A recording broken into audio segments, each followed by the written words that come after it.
Hey everybody, it's your girl Majesty, and we are here to talk about the Cardi B rollout for her album Am I the Drama, because it seems like finally people are realizing that they are not Beyonce, and I'm totally here for it. By people, I mean the smaller artists, because before Beyonce was Beyonce, she was already Beyonce, but Beyonce used to go everywhere to promote her records, her albums. She used to be everywhere promoting with everything she has. She used to be performing everywhere. Before she became known as an amazing performer, she was everywhere performing to make sure that people knew how good she was. And for whatever reason, I mean, Beyonce is this force of nature and a huge reference on her industry. So naturally, people look up to her. People are inspired by her.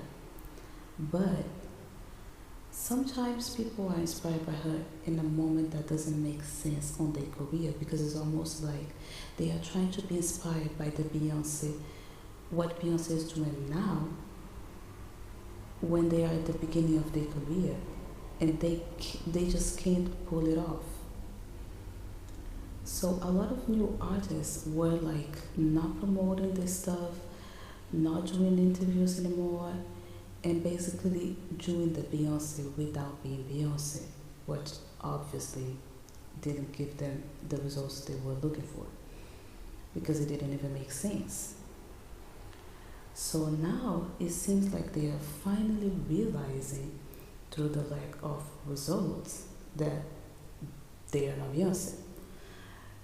Even Beyonce, to be Beyonce, had to be everywhere, showing to people what she was capable of during like the first 10 years of her career, even after all the 10 years on a girl band.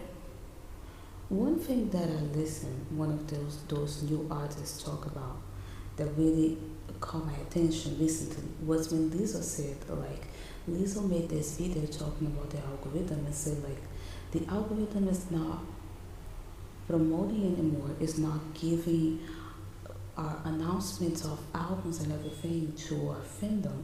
And a lot of people were agreeing, and I really appreciate the fact that Lizzo has been talking so directly about the situation of the industry. She has been showing this type of content lately. But when I heard that, I was like, but what about the marketing plan? Like, the marketing plan consists on the algorithm. The algorithm will do the work for us, because not only me, but I was seeing this discourse online that a lot of people were being unsatisfied with the fact that like artists don't promote their work anymore. And people were just like not caring about what the audience was saying, like, oh, it's too expensive to promote, that like now things are different. And I was like, how come things are that different? I'm not even seeing the projects that these people are releasing that they are not promoting, do that well on short or anything. I'm seeing huge artists like flopping, but whatever. They will say that nowadays, on this era of the internet, things are different, and then here we are. And finally, they realize that there is no difference when it comes to, if you are in the beginning of your career, you cannot act like the biggest person in the industry, because it doesn't matter if you look up to her. What works for her now won't work for you. Even Beyonce herself at the beginning was not acting like this. She was not giving interviews. And I understand why artists resist so much to do interviews, because I used to watch a lot of interviews, and some interviewers were crazy disrespectful. It was crazy, like, why would you receive somebody on your show that you clearly seem like you don't like them? And some interviewers were literally known for making artists uncomfortable, and they would make such crazy questions, like very disrespectful, that I understand why artists started to be like, I don't want to do this, because you never know the kind of energy that you will find on whoever is asking. And when I talk about it, I remember that I watched one interviewer talking about her experience with Madonna because I thought it was like very interesting the way Madonna's team used to do this. Because that woman was saying that to have an interview with Madonna approved, she had to give them, like give her team, an entire plan where she would detail kind of like the marketing plan for their interview.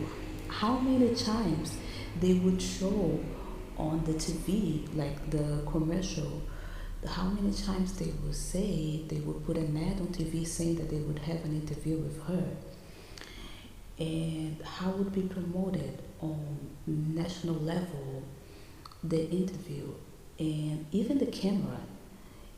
Her people could not record Madonna.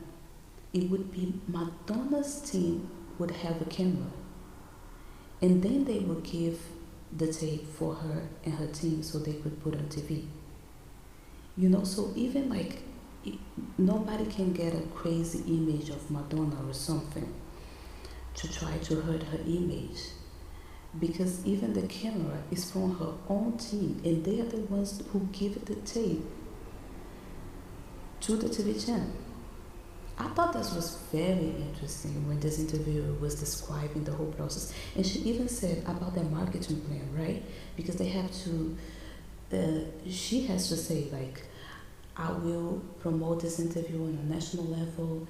It will have an ad going on TV, going on air, X amount of time. And she said she sent it a plan, and they say, this is not good enough. We need more promotion for you to get the interview with her. So she had to do better to finally get this interview.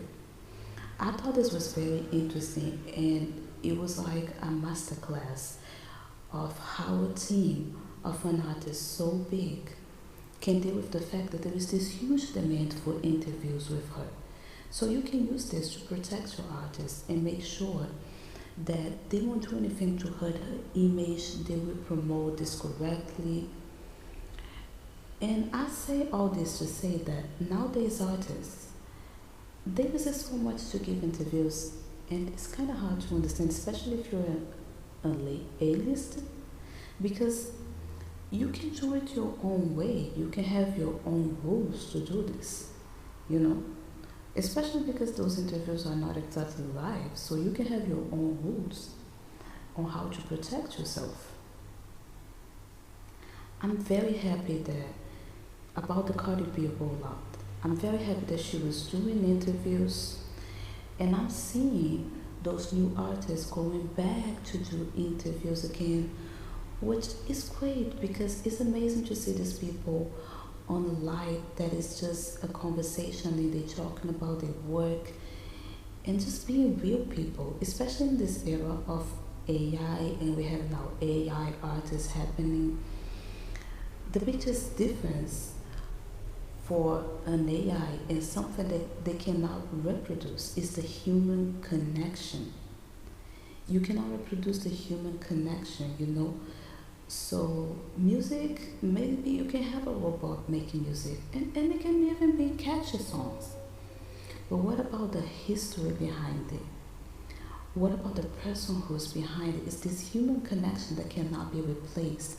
So I'm happy to see people going back to do interviews, and I'm very happy to see Cardi B outside, like signing autographs on the people who bought her CD, and seeing her with her audience, and seeing the energy that she did this while pregnant. It was such an inspiring thing to see.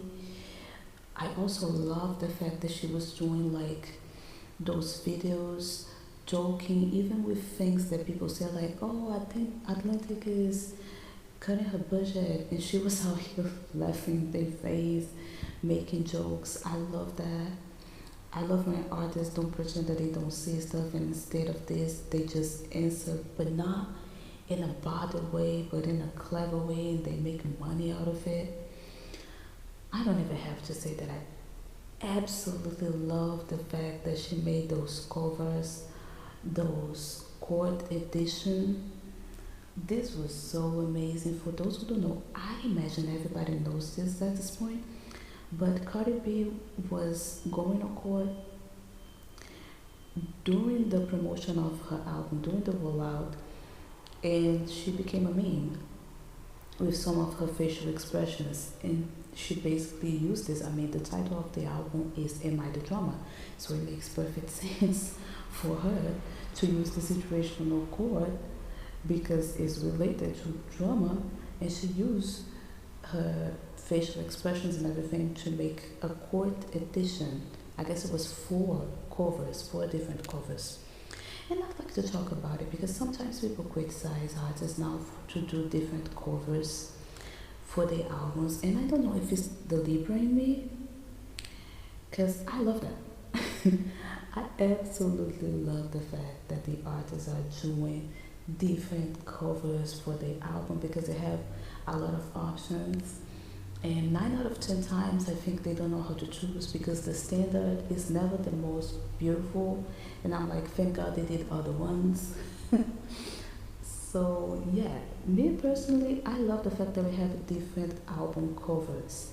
People call this cheap. I don't know what people have against artists selling their work. We already have it streaming. And it's like music is so cheap. And then the artists are finding a way to sell more albums, and people want to be bothered for no reason. I mean, these artists, they are brand. You know, this is their business. Their music is also their business because they also want to pay their bills.